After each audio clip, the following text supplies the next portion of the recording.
दिल्ली में जब ईवीएम की पेटियां खुली तो 70 सीटों वाली दिल्ली विधानसभा के कई नेताओं की किस्मत का फैसला हो गया। 27 साल बाद बीजेपी ने दिल्ली में सूखा खत्म किया। आम आदमी पार्टी के प्रमुख और पूर्व सीएम अरविंद केजरीवाल की जबरदस्त हार हुई। शनिवार शाम 5 बजे तक बीजेपी 40 सीट जीत चुकी थी और 8 सीट पर बढ़त बनाई हुई थी। वहीं आम आदमी पार्टी 18 सीट जीतकर 4 सीट पर लीड कर रही थी। यानी तस्वीर साफ है कि सरकार बीजेपी अकेले अपने दम पर बना रही है। दिल्ली में ओवैसी की पार्टी AIMIM के साथ बड़ा खेल हुआ। ओवैसी की पार्टी ने दिल्ली में 2 सीटों पर चुनाव लड़ा। पहली मुस्तफाबाद सीट, जहां से उन्होंने ताहिर हुसैन को टिकट दिया और उन्हें बड़ी हार का सामना करना पड़ा। दूसरी वो सीट है जहां से ओवैसी की पार्टी ने चुनाव लड़ा, वो है ओखला सीट, जहां पर ओवैसी ने शिफा उर रहमान खान को टिकट दिया और इस सीट पर भी ओवैसी को करारी हार मिली। शनिवार शाम तक लिखी खबरों के मुताबिक ओखला सीट से आम आदमी पार्टी के उम्मीदवार अमानतुल्लाह खान का जीतना तय माना जा रहा है। वो करीब 42,000 वोटों के साथ आगे चल रहे हैं और उनके सामने AIMIM के शिफा उर रहमान खान करीब 17,000 वोटों से पीछे थी और इस सीट पर बीजेपी के मनीष चौधरी 9,979 वोट के साथ तीसरे स्थान पर रहे। मुस्तफाबाद विधानसभा सीट से बीजेपी के मोहन सिंह बिष्ट जीते हैं। इस सीट पर भारतीय जनता पार्टी के मोहन सिंह बिष्ट ने शानदार जीत दर्ज की। उन्होंने करीब 85,000 वोट हासिल किए और आम आदमी पार्टी के अदील अहमद खान को 17,568 वोट से हराया।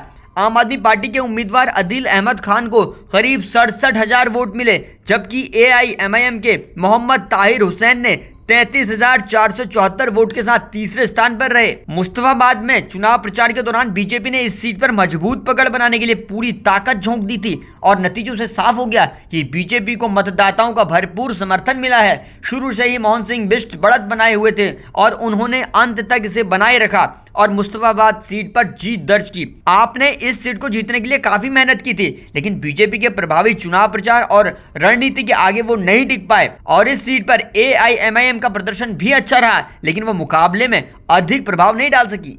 ओवैसी की पार्टी ने दिल्ली दंगे के आरोपी ताहिर हुसैन को टिकट दिया और उसके लिए खूब प्रचार भी किया, लेकिन मुस्तफाबाद सीट से बीजेपी के दमदार और धाकड़ प्रत्याशी मोहन सिंह बिष्ट ने 85,000 वोट के साथ जबरदस्त जीत हासिल की है।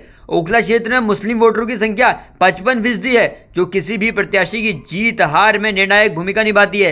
यही वजह है कि बीजेपी को छोड़कर सभी दलों ने मुस्लिम प्रत्याशी मैदान में उतारे थे। मुस्तफाबाद में दिल्ली दंगों के आरोपी ताहिर हुसैन को ओवैसी की पार्टी ने टिकट दिया था। करीब 44% मुस्लिम वोटर्स वाली इस विधानसभा सीट से बीजेपी के मोहन सिंह बिष्ट ने जबरदस्त बाजी मारी है। कि दिल्ली में एक उपस्थिति हमने दर्ज की, लोगों का दिल जीता है। इंशाल्लाह आने वाले समय में सीट भी जीतेंगे और मुस्तफाबाद में हमें 34,000 वोट मिला है, जहाँ मैं अभी वहाँ से निकल के आया हूँ बाहर। और जो ओखला है हमारा, वहाँ हम 40,000 वोट करीब लेकर आ रहे हैं। तो ये 40,000 वोट और 34,000 वोट तो किसी न किसी चीज़ का तो ये जो है दिखाई रहे हैं, दिशा और निर्देश तो दिखाई रहे हैं कि जनता किसके साथ है।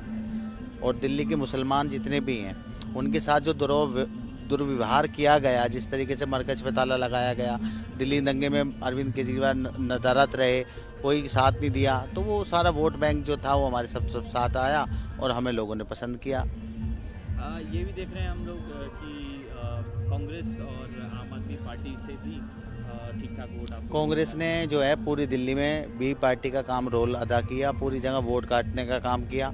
हमने तो 2 सीट लड़ी थी, दोनों पे हम अच्छा परिणाम लेकर आए, अच्छी वोट लेकर आए। ये तो 5,000, 4,000, 3,000, 2,000, बताइए तो क्या है? वोट कटवा पार्टी कौन है? लोग हमें बी टीम कहते हैं बीजेपी की। हम बी टीम नहीं है, हम तो बीजेपी से लड़ रहे हैं और लड़े हैं तो देखे कितनी वोट लेकर आए हैं। बताओ, कोई लेकर आया हो कांग्रेस का कोई प्रत्याशी हमारे जितनी वोट लेकर आया हो तो बता दीजिए। कोई सारे मिला के भी नहीं लेके आए आप आ सकते। ये तो हमारा एक ट्रैक रिकॉर्ड बढ़िया रहा और दिल्ली में इंशाल्लाह आने वाले समय में बहुत अच्छा रिजल्ट होगा। तो मतलब अब कुल मिला के अब आपकी पार्टी क्या कहते हैं, आने वाले समय में ज़मीनी स्तर पर काम करना बिल्कुल, 2-2.5 साल बाद फिर बिल्कुल हम जमीन पे रह के काम करते हैं और बैरिस्टर असदुद्दीन ओवैसी साहब जो हमारे रहनुमा हैं वो हमें दिशा निर्देश देते हैं और हम उन पर काम करते हैं। और आने वाले 2027 में नगर निगम में हम अच्छे से अच्छे चुनाव लड़ेंगे और इंशाल्लाह बहुत सारे सीटें जीत कर आएंगे। देश दुनिया की एक एक खबर से अपडेट रहने के लिए जुड़े रहिए जनसत्ता के साथ।